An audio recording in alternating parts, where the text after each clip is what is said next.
Okay, this is the 94 Yamaha Moto 4 350 that I recently picked up. And this is the video of us getting into it. When I bought it, the guy told me it was blown, the engine was blown. I know nothing else about it other than that. So I'm going to get you set up here in the tripod and we'll start seeing what we get.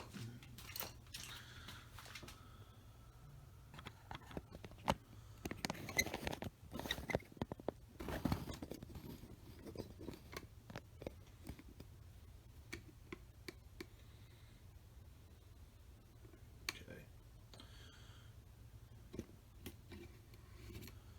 As you can see, we've got a jump pack over here. And I don't know if you're going to be able to see it. I'll see about moving that cover.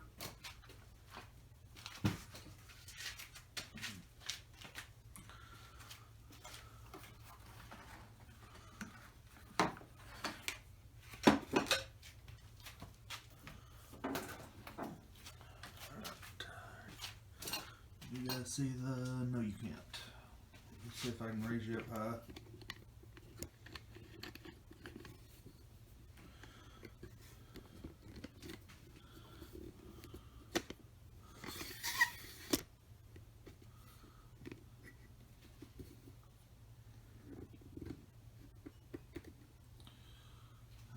Hopefully you guys can see these lights up here.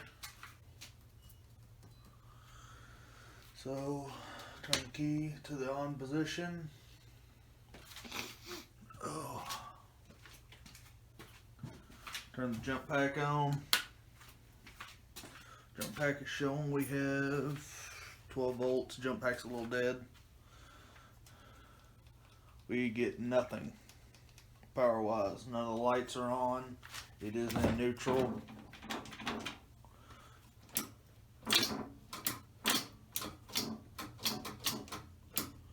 Nothing.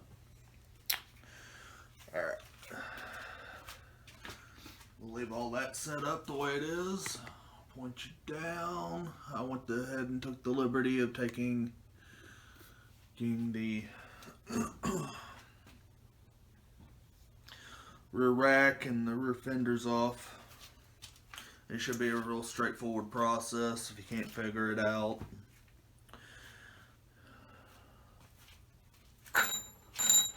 Alright, we got a couple jumper wires here. I've noticed, I don't know if you're going to be able to see it in the camera, but down here we have a broken wire. Looks like it goes to here. It's matching same blue. We'll see what that does. Let's use the green for this. So, see if we can't reach down in here and grab that connection.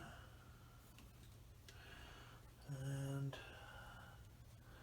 jumper it to this.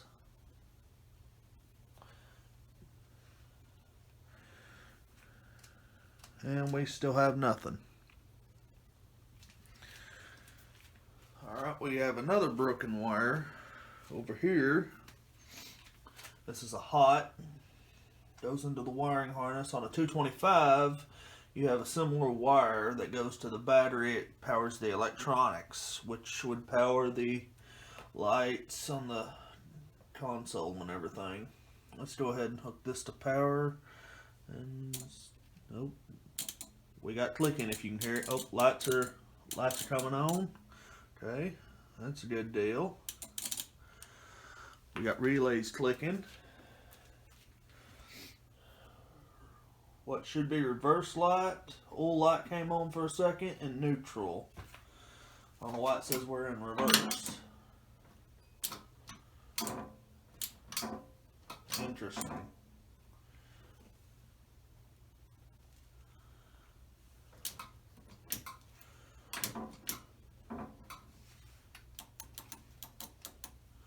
We get something from the switch here, and all I get is a click.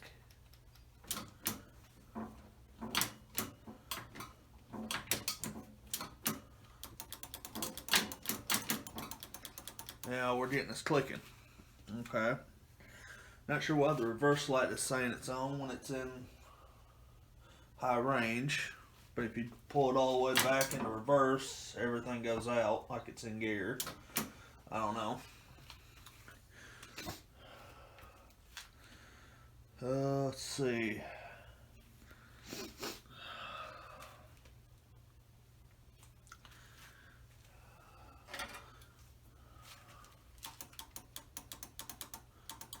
Relays are clicking, but so is the solenoid.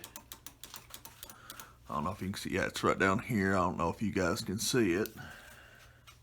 It's kind of a dark mess over here. You guys see that solenoid? Yeah, barely. Alright. Well, what we're going to do, switch it to run position. And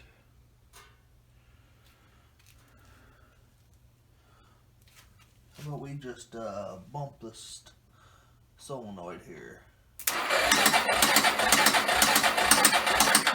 Okay, so electronics are working.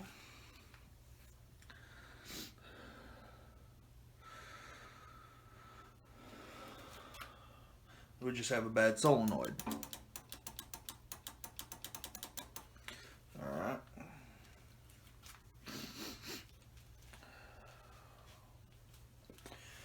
Well, we try seeing if we have spark then.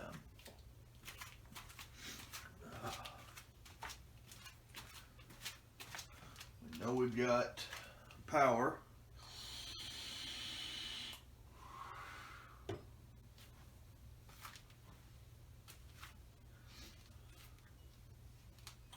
Let's try for spark and compression.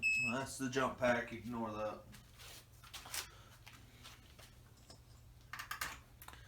I don't know if you can see what I'm doing. You should be able to. Spark plug's right up here, and oh, looks like it's finger tight. Somebody else has been here before. Oh, shocker there. Okay. I smell gas.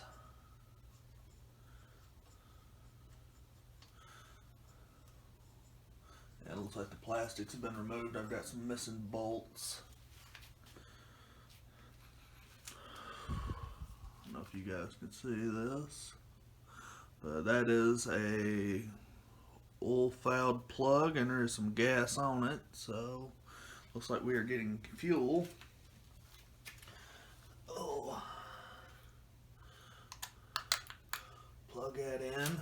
Be careful, don't shock yourself doing this. Oh yeah, that switch don't work. Yep. My bad, my bad, my bad. Let's try this. Kind of need 4 pairs of hands here. Let's try to jump this relay. And where'd it go? There it is. Jump this relay. I don't know if you see that on camera, but we do have spark. So the CDI box, voltage rectifier, all that seems to be functioning. So as long as we have compression, which it sounded like we did, an easy way to test that is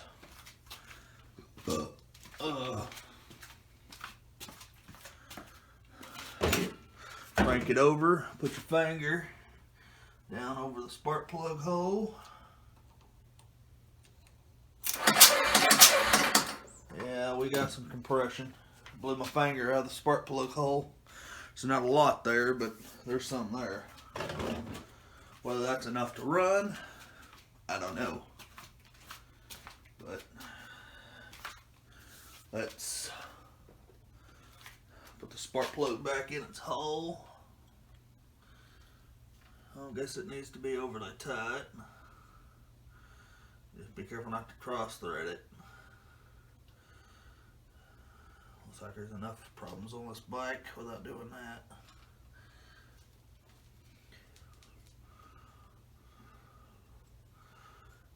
I guess it's easier said than done.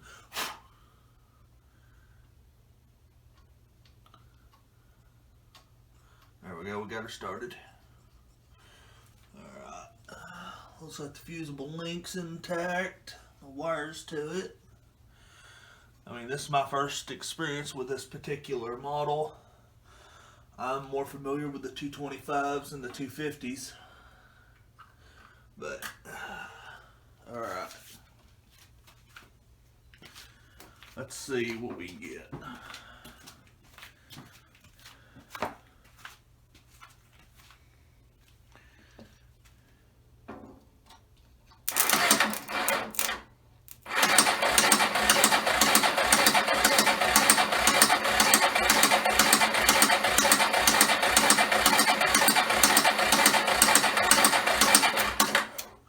Got some real bad clicking in the front.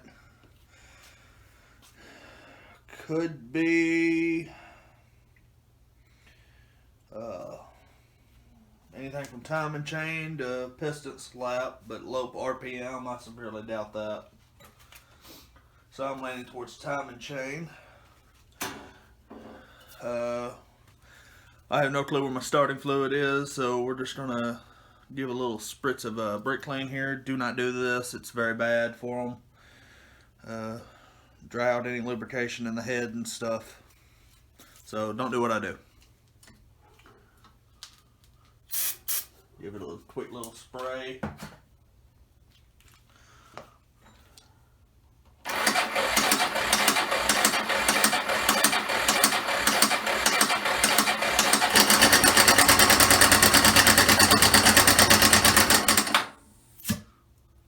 Well, she runs, obviously.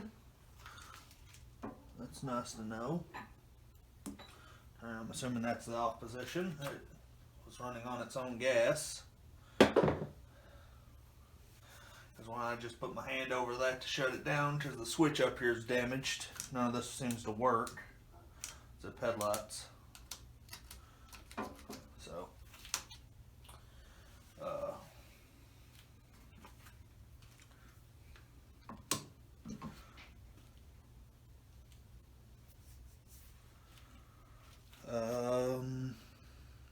so yeah, obviously not blown up. So let's go ahead and turn this jumper pack off. You grab a chair.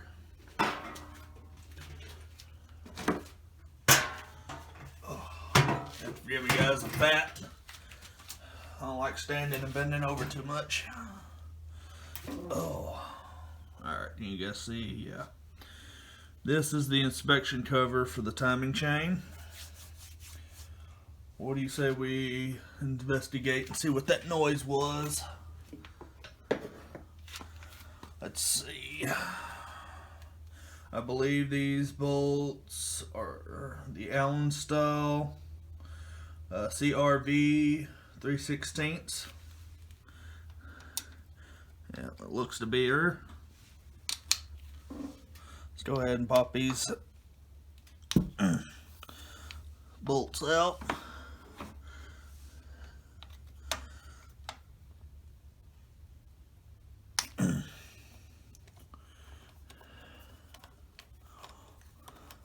Yeah, this thing's got oil all over the place, guys. Somebody else has obviously been in here before us. The nice gentleman I bought this from, he didn't know too much about it. From the property, he looked like what you would call a junker. So there's really no telling where he got it. All he said was he was told they tried to get it running, and it wasn't, but they were supposedly jumping it from the starter. But if all these electronics back here were not getting power, even from the stator, it was never going to start anyway. And let's see. Oh yeah, I don't know if you can see that. Look at how much slop is in that timing chain. Yeah, we're even rubbing on the case. I don't know if you guys can see it. Let's see if I can't squeeze you up in here a little more.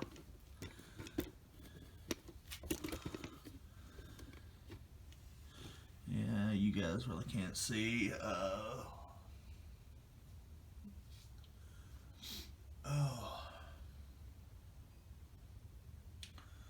I do not know if I have a flashlight out here. I am the world's worst when it comes to flashlights. I can't ever keep them. In 1 second, guys.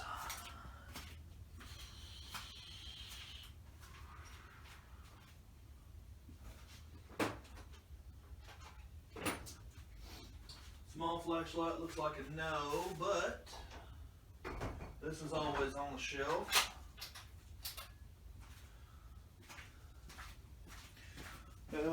Later on in these videos that I make, you may notice that I have a problem with the rigid 18-volt power tool set. I've got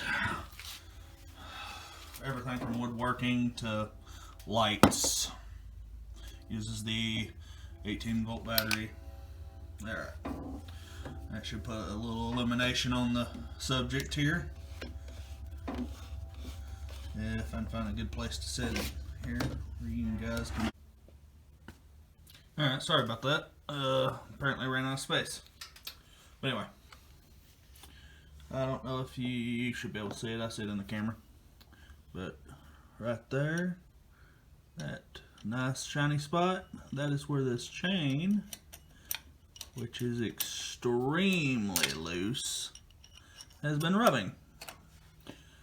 So, yeah.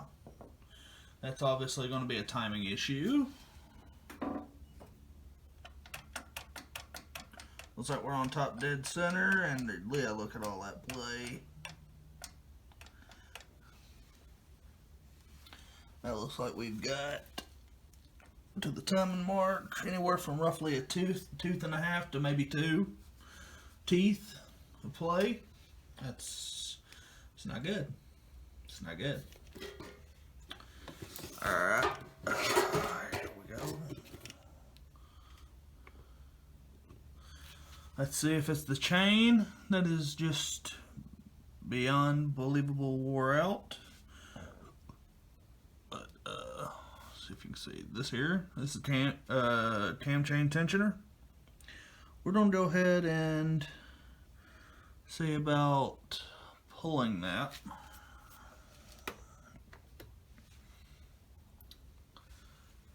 And see what we've got timing chain wise.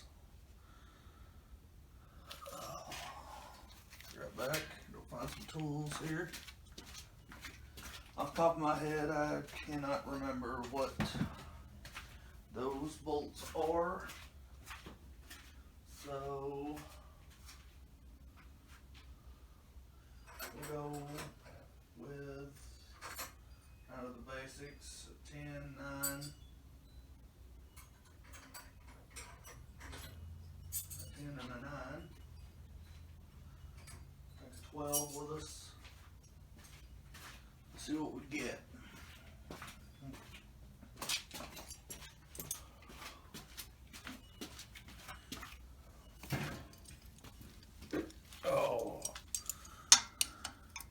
Oh, looky there.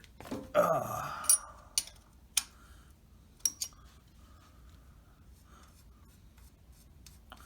pop this out and see what we get here. Alright, we got a spring, so that's good. Oil. That maybe not so good. May have a bad cam tensioner.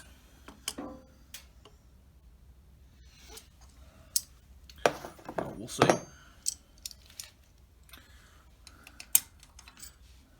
Definitely not that 9. Let's go down to this 8. Looks like we're an 8. Just about everything on this bike should be metric, because Yamaha. It's made across the pond. I'm in the US, by the way, if you can't tell. Southern accent.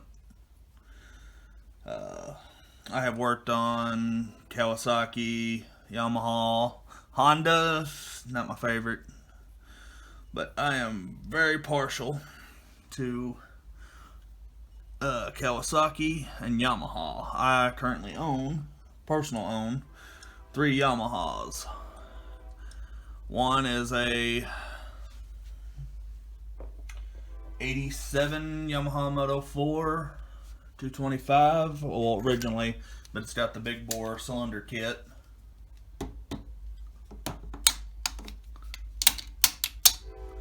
Yeah, that's either all the way out or that cam tensioner's failed. I don't know. We'll see. Usually they're spring loaded and it should have shot out good ways. These are kind of long. I may have a spare that'll work. We'll see. Because a lot of this engine's the same as a 225 and a 250. Don't know. Yeah, boy.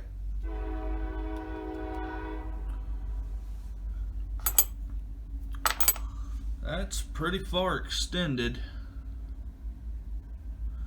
So, yeah.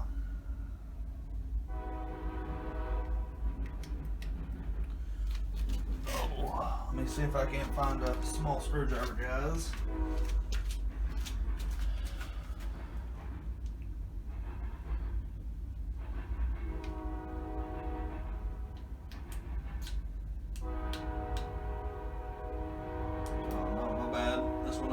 Screwdriver style, it's the locking clip style. So yeah, that means a very significantly worn timing chain, like about the snap worn, which isn't too big a deal. Timing chain online, relatively cheap. I'm just going through some spare part boxes right now, guys. I'm looking for other style cam tensioner because I have no clue if they're the same or close. Actually, it looks like the one off, similar to the one off my Big Bear, to be honest.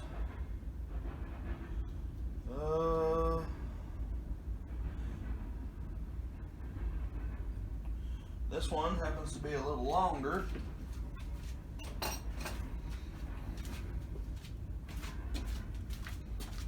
I do not know if she's going to fit.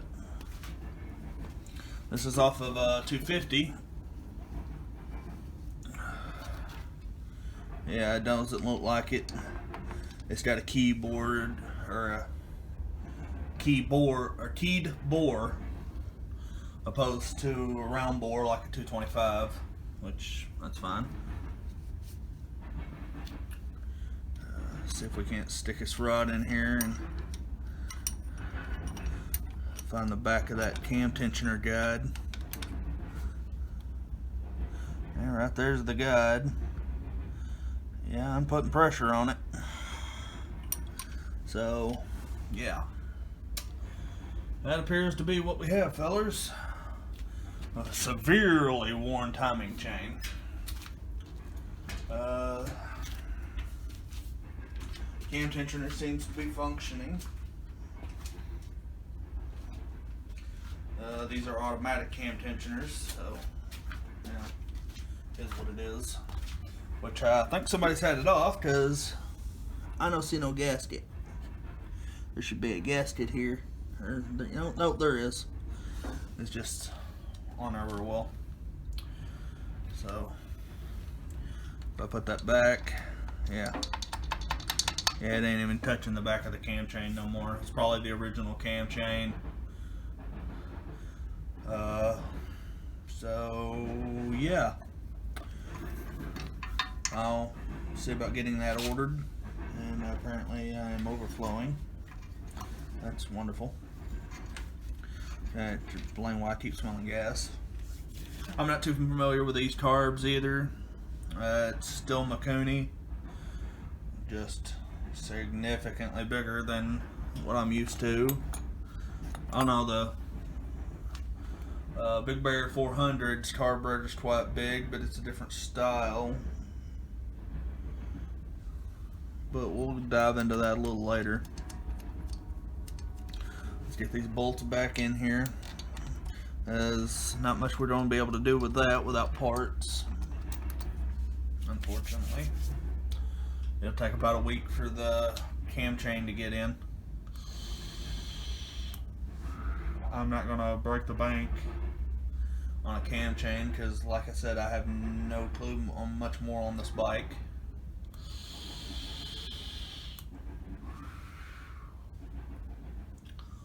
We have also obviously got to replace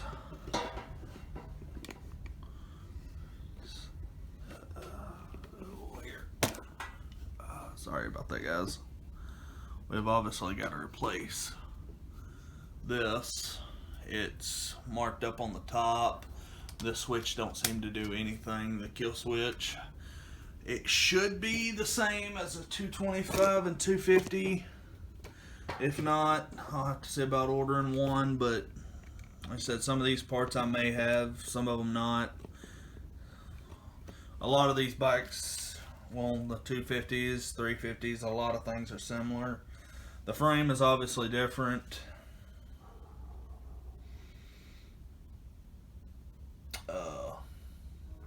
Rectifiers are the same, so a bunch of the relays are. Looks like the wiring functions the same way, but there's little differences there. But yeah.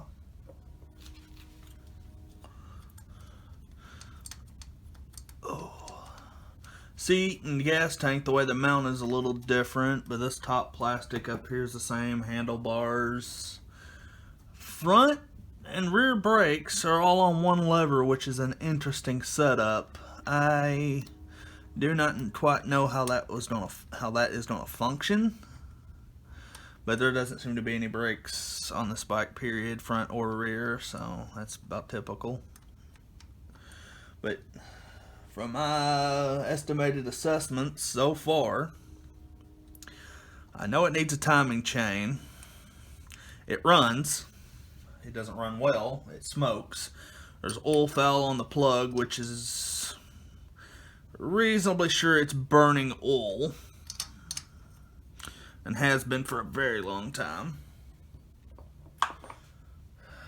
We got oil on the bottom of the engine, so this may be a complete pull out and disassemble and regasket job, which, if you know anything about the 225s and 250s, there's a bunch of blind bearings in the case with oil control seals behind them, which are a pain to get out.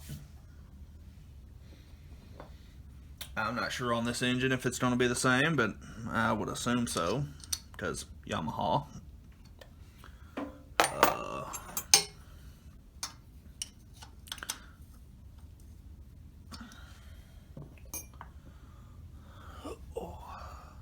We still have, significant. Yeah. It's just so worn out, it just doesn't touch no more.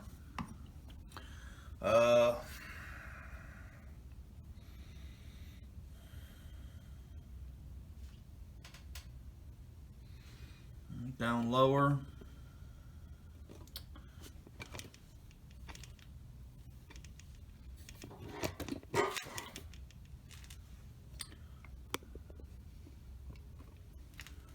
This is the stator cover. This is the cover. It's usually got something for manual start behind them, and then you can buy a pull starter for these. Fair note though, if you buy one of these bikes and this cover's gone, good luck finding it. These covers, for some reason, are like gold. They just never get put back on or whatever. At least for the 350, I couldn't seem to find one. I was going to buy another bike. It was missing this cover, and I would prefer to have the cover on it. Pull start for these are outrageously expensive, like a couple $100 used. You ain't getting a new one. They don't make them anymore. Same thing with the 225. They did not come from, it might have been a factory order piece you could get for the 225. But the Tri-Moto, which is essentially the same bike as the 225, 250, same bike, same engine. It's just the 3-wheeler version. And it looks like we do not have any way to pull start on this bike. So it's 100% electric. That's lovely. It does not look like the stator cover has been leaking. It's kind of hard to say. I don't see anything fresh there, so I'm going to assume no.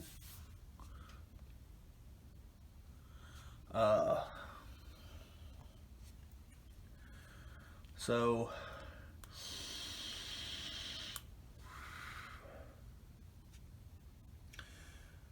to replace that timing chain, I'm obviously got to order the timing chain. And most likely a stator cover gasket, which will be fun. If not, we may smear a little Yama Bond on it and call it good for the moment.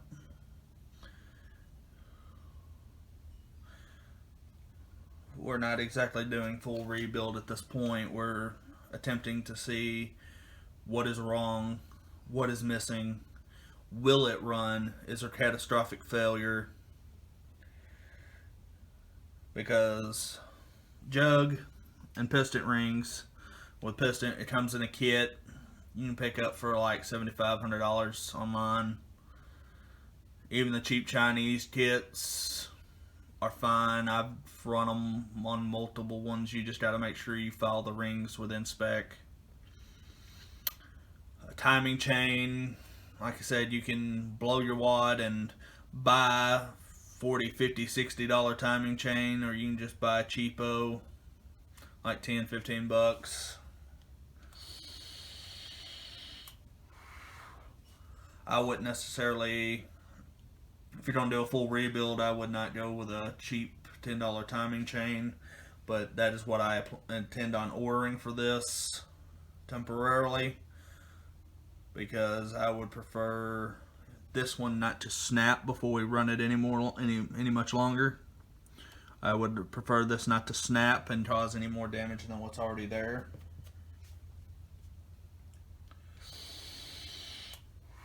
But to replace that, what we'll have to do is we'll have to remove all these bolts for the stator cover. You'll have to drain the oil first, of course. Remove this bolt, remove the stator cover, and behind it should be a flywheel. To remove this flywheel, I'm not 100% positive.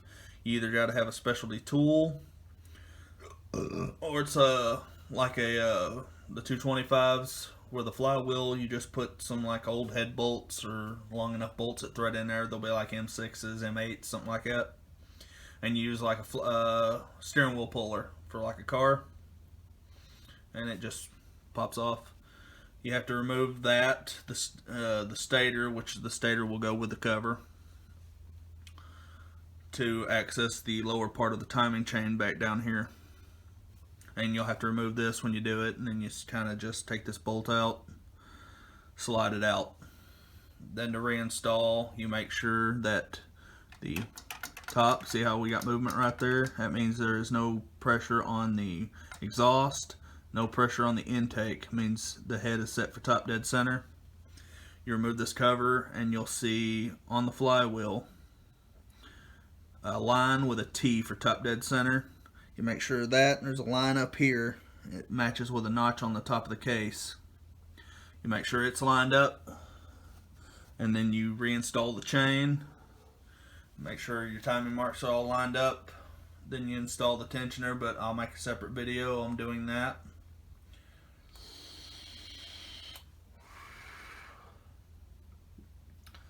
So yeah, we'll call that there. that part of this is done. I'm gonna move this cover over, or no, well, probably be a good idea to pressure wash this thing. I get time, so we're gonna go ahead and put this cover back on.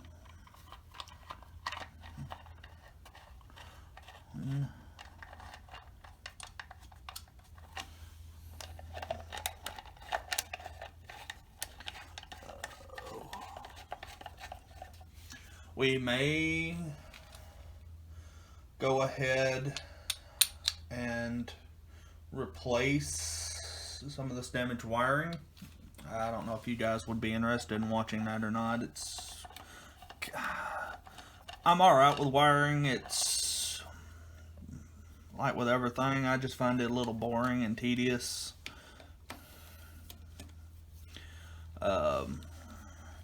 I have another project that'll probably be on this channel. It depends on my busted ass friend.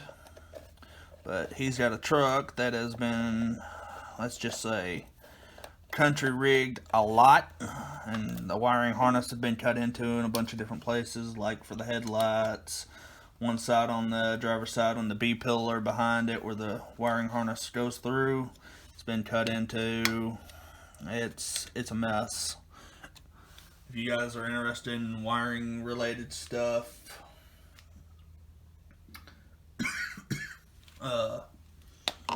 then I guess I can video that. It's, you know, kind of whatever you guys want.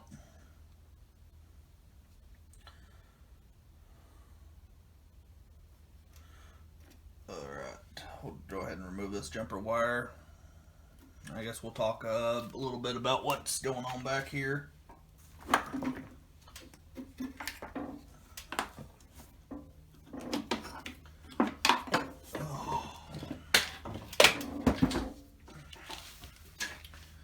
Alright, I'm going to remove you off the tripod here and let me turn off this light.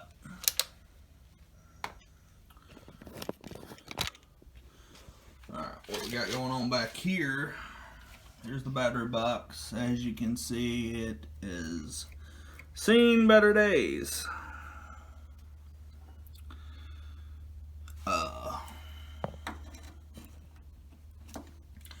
I am not, this is supposed to have a rubber grommet on it that holds it. I am not sure on this particular bike where it went.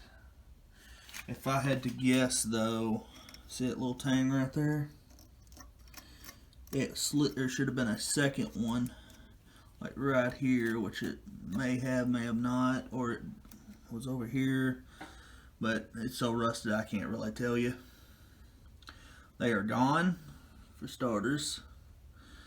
I'm assuming that's where it went, but usually how this gets damaged, this wire that goes to the positive, how that normally gets damaged is said battery box rusts out, a limb comes up, snags it, rips it out. It's very common. I have had to fix it on a 225 and a 250. The battery boxes on these three bikes are technically the same on a 225, 250, except for apparently this bracket that holds the essentially the CDI. Well, it is a CDI that's pretty much the brains of the electronics for this four-wheeler. On the 225, it's a smaller box and it's mounted up over here. This is kind of a dumb place, in my opinion, to mount such an important piece. But it is what it is. I have already done a little shopping and searching online for this specific variant of the battery box. Yeah, good luck getting that for like less than $100, and then it don't even come with the plastic cover for the battery. So, not entirely sure what we're going to do with that route. I am thinking, just to be a cheap ass, and what I'll wind up doing is kind of copying this bracket and then buy the 225, 250 version of it, which don't have it, and just make a bracket and then mount it to the box itself, similar to what they had, because it's just tack welded on there. But buy a halfway decent battery box and just make my own bracket to relocate it back to where it should be. This is kind of up in the air on where in the world I'm going to put it. I would assume, like I said, that it was mounted up there, but this battery box is pretty badly eaten. It's blown out across the back, across the one side. I mean, we've got rust on the frame. It does not look structural. So there is that, you know. Good thing for the little things.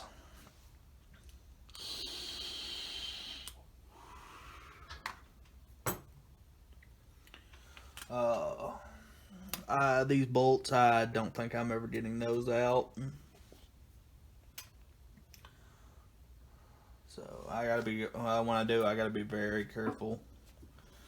We seem to have some looseness here.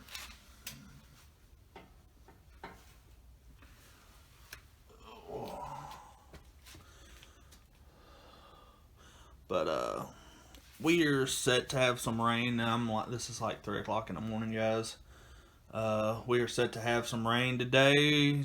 On the off chance we don't, I'll get this out there and get it power washed. One of my other videos, you didn't get to see anything power wash wise. I know some people like watching stuff like that.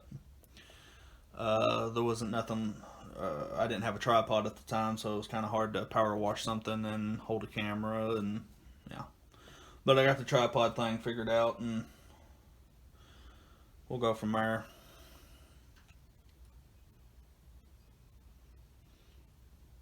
But yeah, a little bit of wiring work and a new starter solenoid, which, as rusty as that thing is, I would assume it was originally mounted near the battery, because this thing is eaten up.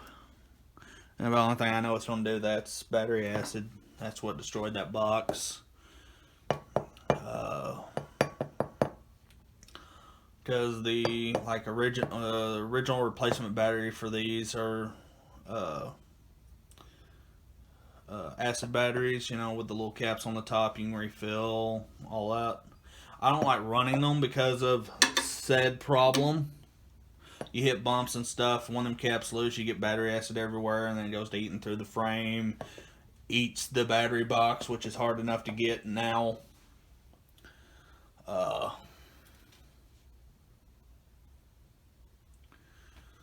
I like to run acid gel batteries. I find them to be a little more reliable. So that'll probably be what this gets, is an acid gel battery.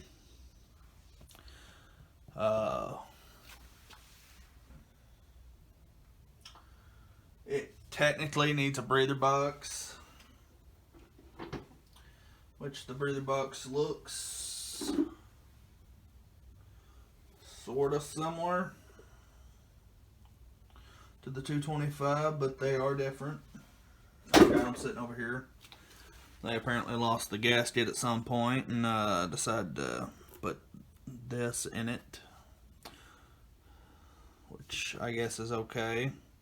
But they used wood screws to secure the lid, which there's one of the original lid bolts, I think. No, that's a mounting bolt.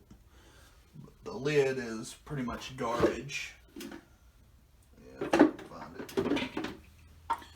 Yeah. See, they use like sheetrock screws to hold it. I guess they lost the original ones, and it's busted in this corner right here anyway. I don't know if you can see that. So it's busted. Which, not a problem. You can buy these boxes online relatively cheap. This is the main reason why I would assume that the top end is going to have a fresh rebuild. This is the element cage. It's rusty. There was a rat nest around it, of course, like with everything. it has come apart, which this end's not supposed to come apart. It's supposed to be glued in there. It comes off by turning that and giving it a little wiggle. This is still 100% usable. You can just re-glue this, but that's not the problem. The problem is with these, which is what I've found. There's supposed to be, it's like a foam ring, roughly. Comes off of it about that tall. Makes an airtight seal for inside the box. So when it slides down in the box, here's the inside lip of the box. That foam's supposed to take up that space. Well, a lot of times that foam deteriorates, disintegrates, falls off when you replace the filter, and people don't know any better just screw it. Put a new filter on, slap it back down in the box, and there's that big air gap here. Well, this essentially does nothing at that point. So it just draws air, dust, debris past this, which should be catching everything, and goes directly into the carburetor, into the intake, and right into the combustion chamber, and then you destroy rings. Eat the cylinder, which I am assuming is what is going on with this bike. Which, like I said, top end rebuild kit, even a cheap version of it, they're not expensive. The more expensive version, like $150, $175, that comes with new jug, pistons, rings, and then $25 for a top end gasket kit. It's not really a big deal. These bikes seem to have or retain their value really well. I paid $250 for this one. The 225 that's in another video, that's my girlfriend's. It's been completely rebuilt. I paid $300, but it ran when I bought it, just not well. I mean, it was smoking bad. A lot worse than this one seems to.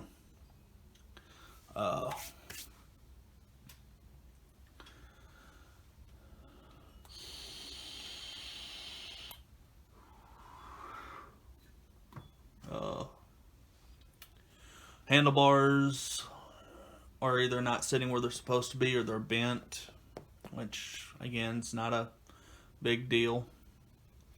There's obviously, I believe, something going on with the selector. That's why it's saying it's in reverse when it's not.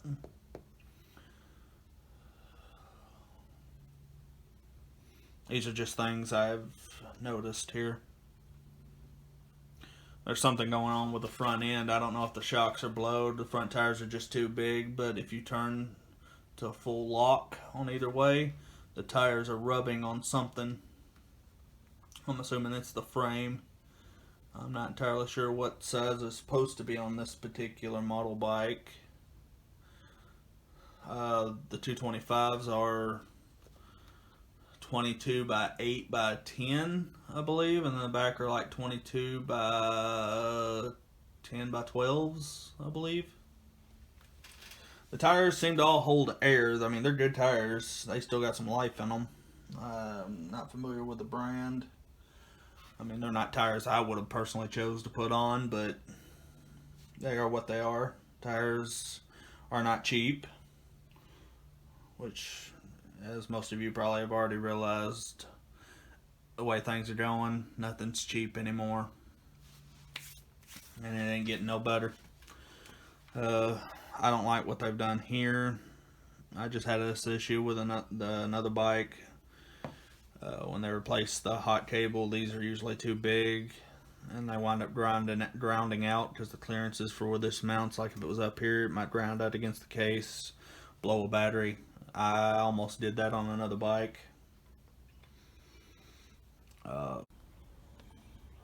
Okay, we're back on the 94 350. Off camera, I went ahead and removed the front rack and front fender. It's pretty straightforward if you can't figure it out. And replaced this wire. Found a matching piece to the original harness, just soldered it in and everything. That is for the neutral switch. So I'll get you set up in the tripod here, and we'll start power washing.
Okay, sadly I have lost some of the pressure washing video, so I'll just go through and explain what I did that didn't get caught on camera. My memory was apparently full. So, first off, we power washed the whole bike. I stopped for a second, pulled the bolts out of the tank, front and rear, moved the tank off, cleaned all up under the tank. And then after we were done with that, I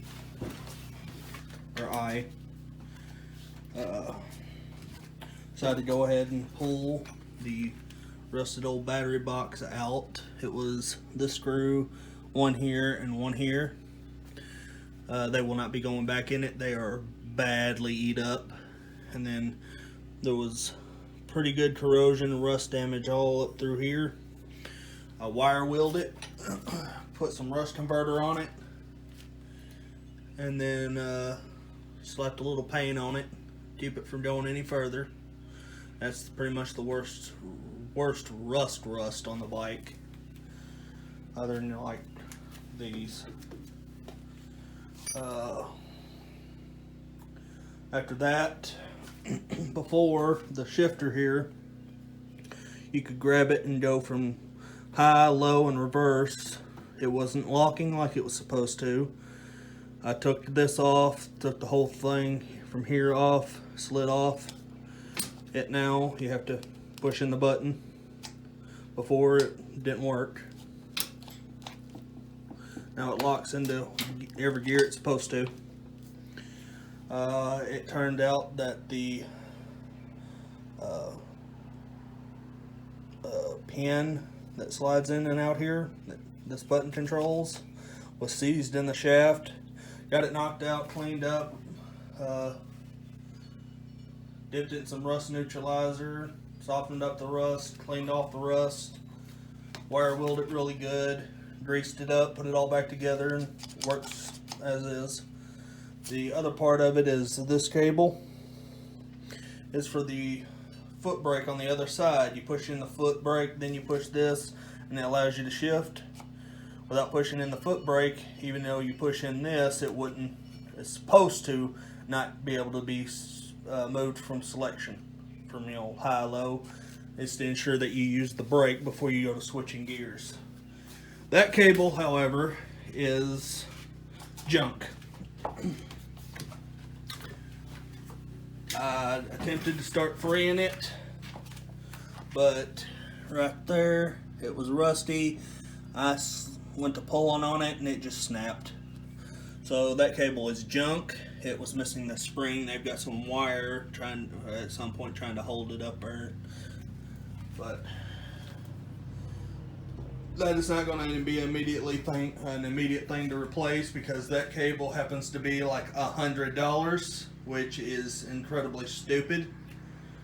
But here's what it is.